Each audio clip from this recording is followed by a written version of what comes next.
You grew up watching him boldly go where no man had gone before, but what if I told you that while William Shatner was saving galaxies? As Captain Kirk, his real life was falling apart behind the cameras, jealousy, betrayal, even homelessness. At 93, the truth is finally out. When we think of Star Trek, we picture friendship, courage, and adventure among the stars. But the reality on set was far darker. Hidden rivalries, betrayals, and crushing personal sacrifices followed William Shatner through every chapter of his life. And now, in his 90s, he's revealing the price he paid to become Captain Kirk. Want to support our channel? Join the Echo Insider. Just hover over the Echo Insider icon, click and watch new videos before anyone else. William Shatner didn't just enter the world, he stormed into it. On March 22nd, 1931, Montreal was hit with a record-breaking snowstorm. The streets were buried, hospitals unreachable, and his mother had no choice but to deliver him at home in the middle of chaos. From his very first breath, life was unpredictable, dramatic, and dangerous. Almost like fate was writing the first act of a story that would one day make him Captain Kirk. But Shatner wasn't born into comfort. Growing up in a Jewish immigrant family during the Great Depression meant money was tight and expectations were high. His parents wanted stability for him, maybe economics, law, or medicine. But young Bill had something else in his blood, the stage. At just 8 years old, while other kids were still playing marbles on the sidewalk, he was attending a children's acting school run by one of Canada's top actresses. By the age of 10, he was already earning paychecks as a professional actor. Imagine that, barely old enough to ride a bike, and he's already performing in CBC radio productions like The Magic Flute. Soon, critics raved about his stage presence when he played Tom Sawyer in a local play. That confidence, that spark, it wasn't normal for a kid. It was the start of something far bigger. But even as his talent grew, his school life crumbled. At McGill University in 1948, he studied economics, not because he cared about it, but because his parents insisted. Deep down, he hated it. He skipped lectures, avoided homework, and secretly lived for the thrill of the stage. By 1950, he was sneaking into the campus theater, writing and starring in plays so good that CBC producers started taking notice. It wasn't long before he got his first shot on television. Shatner wasn't just chasing dreams. He was already breaking the rules, rebelling against the life his family wanted for him. And that rebellious streak, it would follow him all the way to Hollywood and nearly destroy him. By 1956, Shatner had enough of Canada. If he was going to make it, he had to be in the center of the world, New York City. He packed his bags, left everything behind, and took the biggest gamble of his life. He was just 25 years old, broke, and trying to break into Broadway, a jungle where most actors starved before they ever got noticed. His debut came with a show called Tamburlaine the Great. Sounds epic, right? In reality, it bombed. The play closed after just 20 performances. Most young actors would have gone home defeated, but Shatner wasn't built that way. He wasn't a polished, classically trained Shakespearean type. He was raw, he was hungry, he was willing to claw his way in by any means necessary. And slowly, it started to work. He began stacking up TV credits through the late 1950s and early 1960s, landing roles in shows like Alfred Hitchcock Presents, The Defenders, and The Outer Limits. But the real turning point came with The Twilight Zone. His 2 episodes weren't just popular, they became legendary. In Nightmare at 20,000 Feet, Shatner played a man slowly losing his mind on a plane, convinced a monster was hiding on the wing.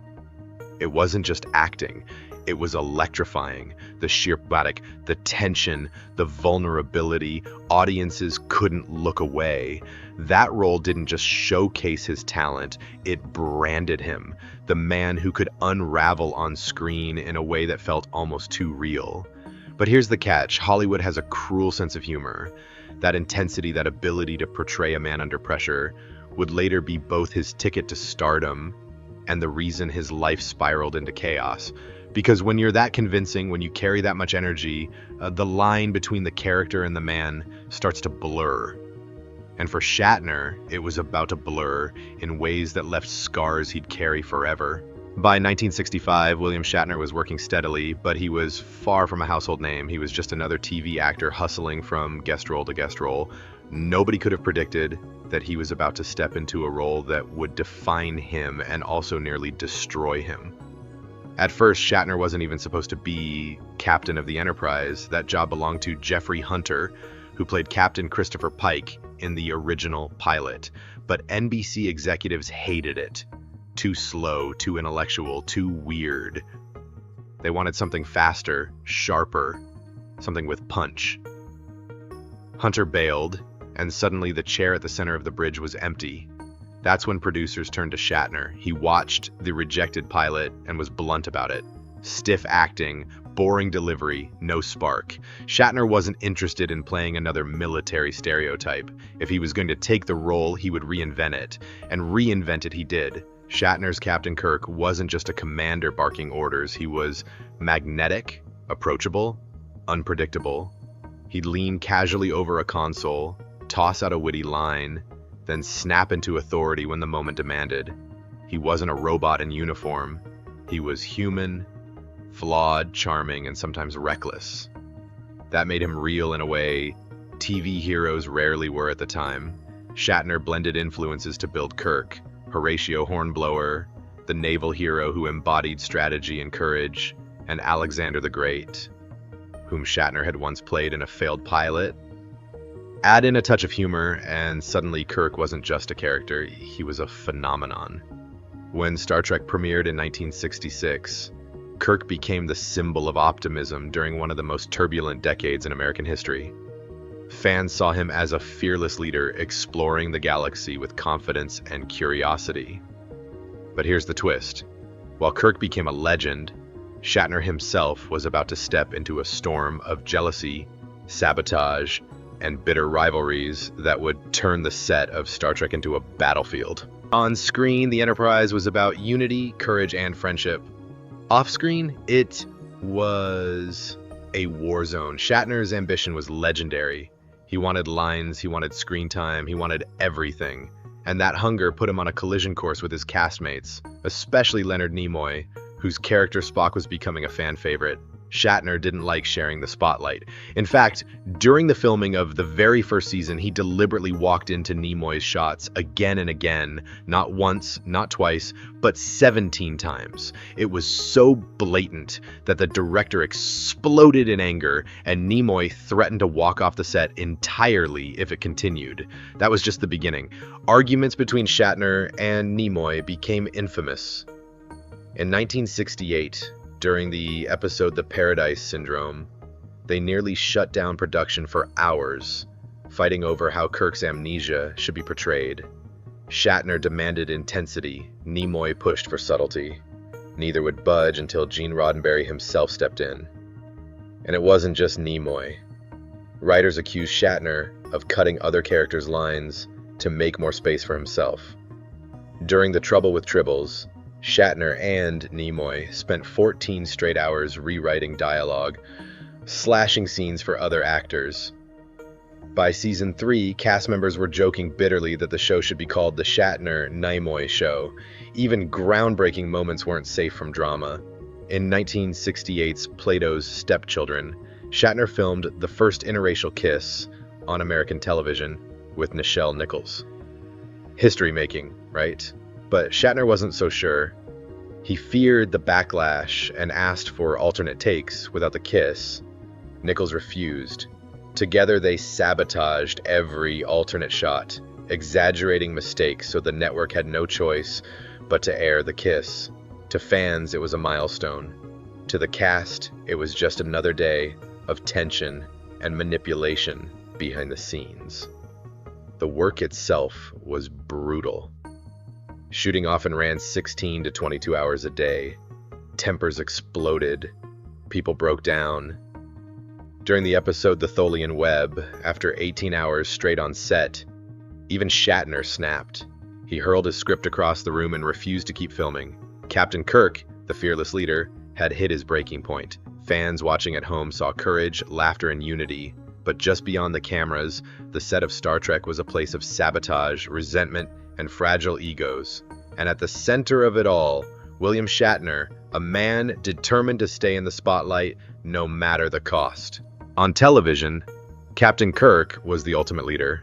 Fearless, loyal, always there when his crew needed him. But behind closed doors, William Shatner was a husband and father who was absent. The grueling Star Trek schedule wasn't just exhausting, it was destructive. 16, sometimes 22-hour shoots meant he was gone before his children woke up and still gone long after they went to bed. His marriage to Canadian actress Gloria Rand began with love and hope in 1956, but by the late 1960s, it was unraveling under the weight of his ambition.